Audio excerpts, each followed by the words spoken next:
Aujourd'hui les amis, on va parler d'un sujet qui fâche, d'un sujet si épineux que tous les plus grands experts s'y sont cassés les dents.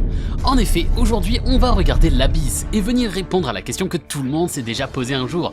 On va vous expliquer dans quel ordre regarder Fate. Et autant vous le dire tout de suite, aujourd'hui il y aura des hot takes, des prises chaudes même dirait-on, et on va pas tourner autour du pot et bien vous donner une réponse claire et définitive, même si elle plaira pas à la plupart des pseudo-experts de Twitter.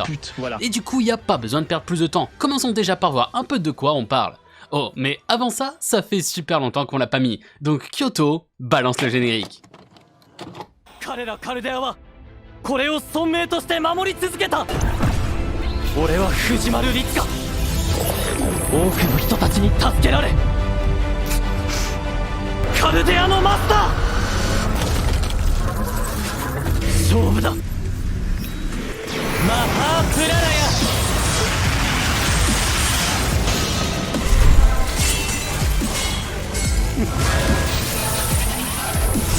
ボグエムマエリシュー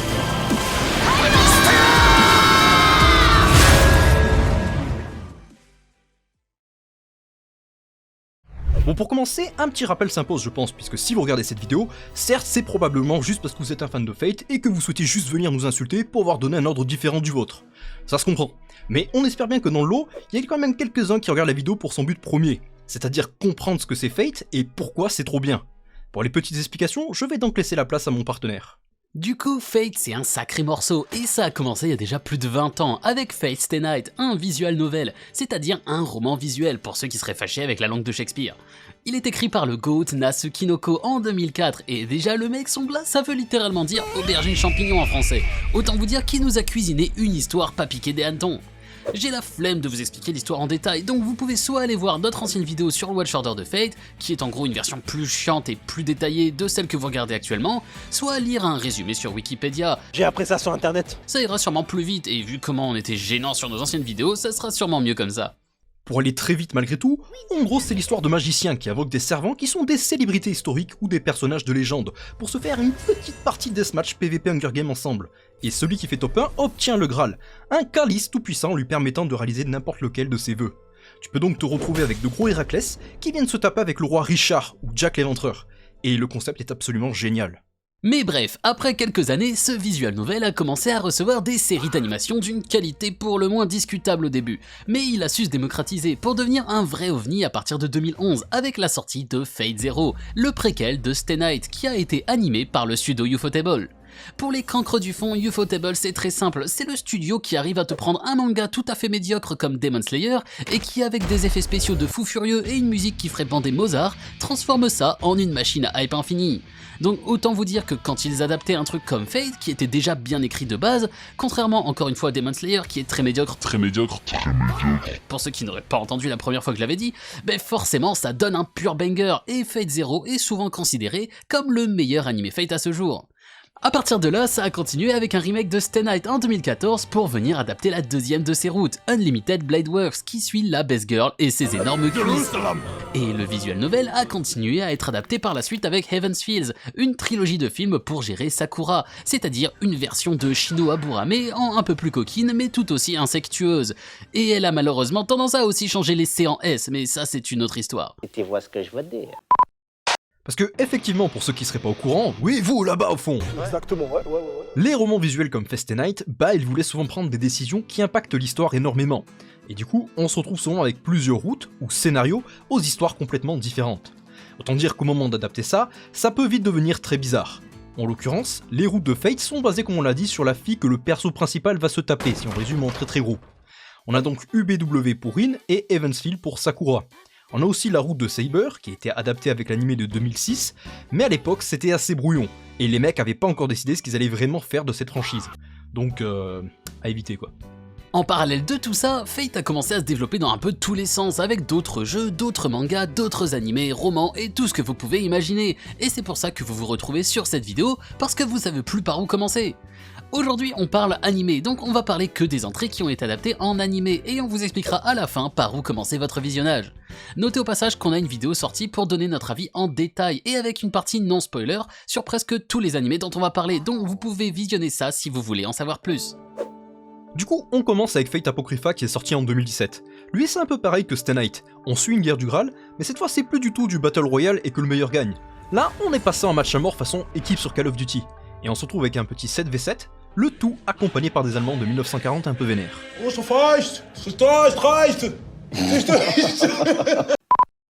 Ensuite, on continue avec Fate Kaleid Liner Didi Epstein, qu'on abrège souvent en Fate Kaleid. Lui, c'est un gros morceau avec 4 saisons pour un total de 42 épisodes et 2 films en plus. En gros, le scénariste a vu Stay Night et était dégoûté qu'il y ait pas de route pour son perso préféré parce qu'elle avait genre 12 ans. Et du coup, il a décidé de faire un animé entier autour d'elle où elle passe son temps à faire des trucs interdits aux moins de 18 ans avec ses copines. C'est logique. Non. Bon, en étant sérieux, c'est un animé dans le genre Magical Girl, et il peut être très léger et comique parfois, mais avec le temps il est devenu de plus en plus sérieux et sombre, et c'est vraiment l'un des meilleurs animés Fate disponibles, donc faut pas trop le sous-estimer non plus. Ensuite on a Lord Elmeloy, un animé de détective magique où on suit un des persos favoris des fans de Fate Zero, être devenu un giga Shadow, mon dieu, qu'est-ce qu'il est classe! Afin de résoudre des crimes magiques avec ses potes. Si vous aimez les animés d'enquête, normalement ça devrait vous plaire. On arrive maintenant à ma partie préférée, FGO, Fate Grand Order les amis. A la base c'est un jeu vidéo gacha qui a déjà commencé il y a plus de 10 ans et dans lequel j'ai déjà dépensé un rein ou deux, heureusement c'était pas les miens. On y suit le dernier mage de l'humanité se battre à l'aide de servants qu'il invoque pour sauver le monde qui est sur le point d'être détruit. Pour ça, il doit aller résoudre des singularités, des espèces de bouts de l'histoire humaine qui ont été corrompus et risquent de mener à l'extinction de l'humanité. Par rapport aux autres, on a donc beaucoup plus de servants, des mondes beaucoup plus variés puisque nos persos vont d'époque en époque pour résoudre les singularités, et c'est vraiment trop bien. Celui-là c'est déjà un gros morceau à lui tout seul, et pour le regarder, faut commencer par le film First Order qui adapte l'intro du jeu, et ensuite regarder Babylonia. C'est techniquement la 7ème singularité, mais c'est la meilleure et ça vous laissera savoir si vous aimez le concept. On passe à Fate Extra Last encore, et bah justement la logique on la cherche encore, donc cet animé il va servir. On skip aussi Emiya-san Shinogohan et Fate Carnival, puisqu'ils sont soit hors sujet, soit du pur fanservice pour ceux qui sont déjà fans, donc c'est pas destiné aux pauvres plébéiens néophytes que vous êtes. Les honneurs sur toi. Ça nous fait donc arriver au tout dernier de cette liste, un animé qui est en cours au moment même où je vous parle, Fate Strange Fake. Pour celui-là, on revient aux sources puisqu'on dit au revoir au Magical Girl, au voyage dans le temps et au mystère magique pour revenir à une bonne vieille guerre du Graal. Alors certes elle est un peu bizarre et elle implique plus d'esprit héroïque que prévu, mais c'est ça qui rend aussi le tout plus fun et intéressant. Et c'est là qu'on va en énerver plus d'un, parce qu'on vous recommande de commencer par là si vous avez jamais vu Fate. Oula, calmez-vous, je sais que ça peut être dur à entendre, mais fâchez-vous comme vous voulez, je m'en fous. Fate Strange Fake, il a plein d'avantages pour les nouveaux venus. Déjà, il est actuel et dans la hype. Pour commencer un truc, vivre ça en direct avec la commu sur internet, y a rien de mieux. En plus de ça, il a une animation excellente qui repoussera pas ceux qui découvrent la franchise, et l'animé est juste super qualitatif de manière globale.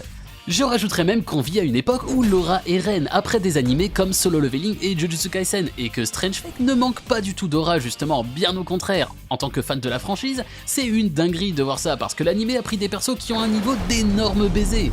Frère, c'est une folie, la plupart des servants ici ils peuvent se fumer à eux seuls le roster entier de certains des autres Fates.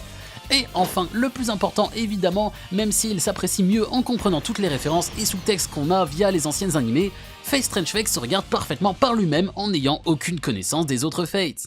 Maintenant que vous soyez d'accord ou non, c'est votre problème, mais ça ne vous empêche pas de nous lâcher une petite pièce sur Buy Me a Coffee, vas-y fais pas ton crevard, et de venir vous abonner à cette chaîne pour toujours plus de contenu de qualité. Dites-nous en commentaire quel animé vous recommandez pour commencer Fate, et on pourra vous expliquer pourquoi vous avez tort et pourquoi on a raison bien sûr. Sur ce, ciao. On a à la fois touché quelque chose d'exceptionnel et à la fois c'est un échec à cause de l'ingénierie YouTube qui n'est pas à la hauteur de notre intelligence. Putain, c'est là, faut l'assumer. Faut être solide sur ses appuis.